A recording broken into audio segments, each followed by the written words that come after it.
There's a moment nobody can prepare you for.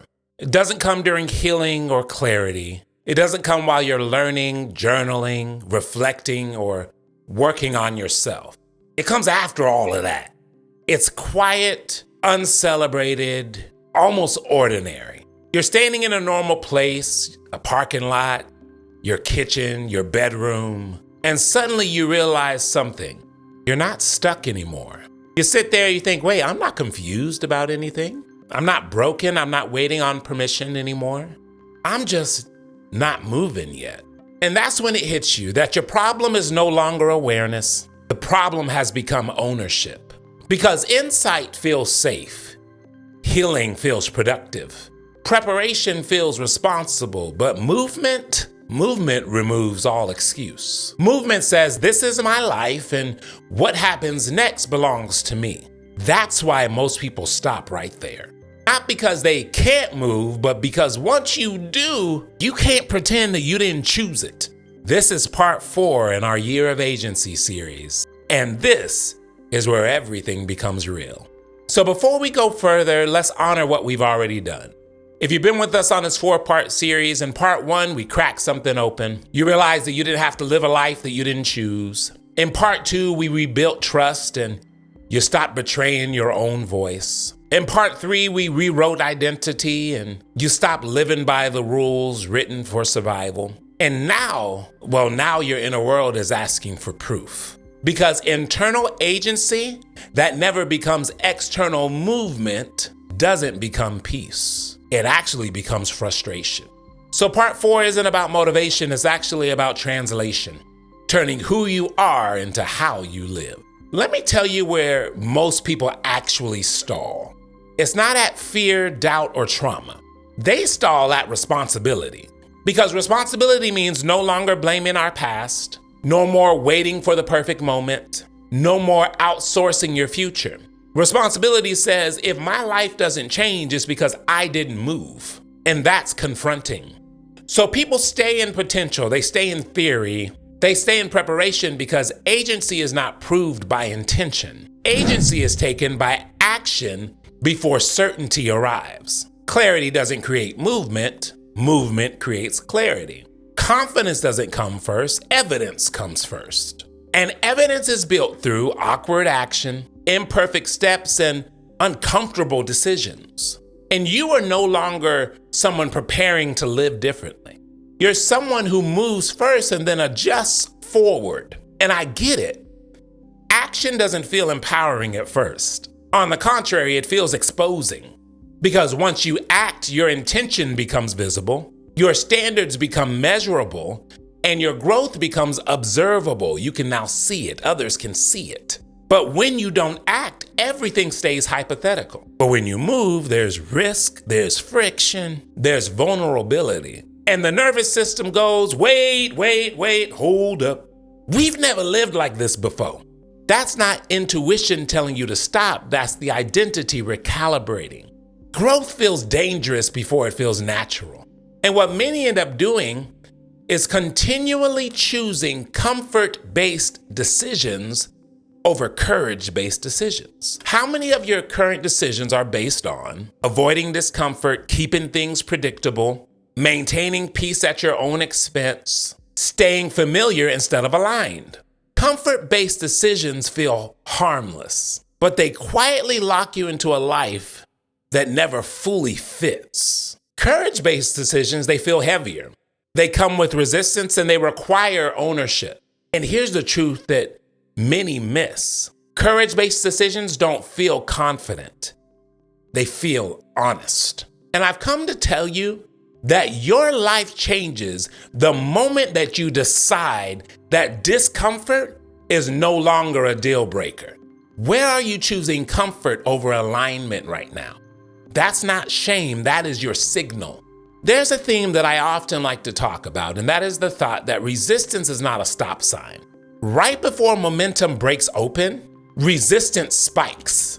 Doubt gets louder, fear negotiates, old habits resurface, and your mind starts romanticizing the past. Oh, that was the good old days.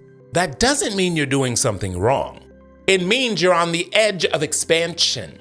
And the reframe that I offer you is resistance is not the opposition. Resistance is the confirmation. Well, every next level requires a shedding. And shedding always feels like loss before it feels like freedom. But the discomfort you're feeling simply means that you're leaving something that can't come with you to your next level. And the version of you that survives comfort cannot build what alignment requires. There's a place where personal development collapses. People try to out-discipline an environment that was built for their old identity. If your surroundings support the old you, they will eventually overpower your intentions. That's why agency becomes sustainable only when you engineer your environment. That looks like your space, your schedule, your inputs, relationships, the digital world. And the truth I want to drop on you right now is discipline helps, but design decides. So ask yourself, does my daily environment make alignment easier or more difficult? Who am I around when I feel most like me? And what quietly pulls me backward? Remember this, when your environment changes, behavior stops feeling like a battle. Another thing that we need to talk about is a lie that many believe. Because you've watched these 3 videos and now you may be hype and energized. And you go, hey, Smalls fired me up, so I'm gonna go. Once I make a big move, everything will change instantly. No. You wanna know when everything begins to change? Y'all really wanna know? I'm not gonna gatekeep.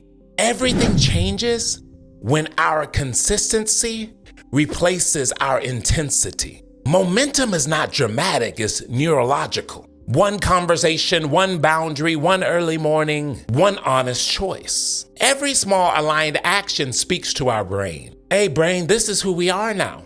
We don't wait for motivation. We act and let motivation catch up to us. So I ask you, what is one micro action that you can take today that aligns with the future you're building? Not tomorrow, not next week, but today. That's how identity locks in. And it is ultimately our goal to move from waiting to redesigning.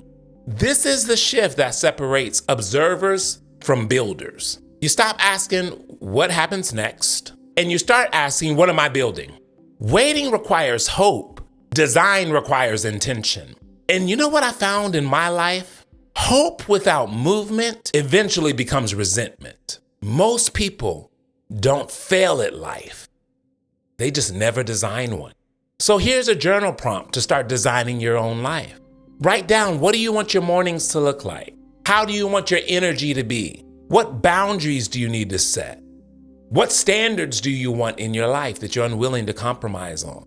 What do you want to focus on and where should your priorities be? Your answers become your blueprint to take action on. Blueprints create structure and eliminate chaos. Lasting change doesn't come from pressure, it comes from alignment. You don't force yourself to act differently.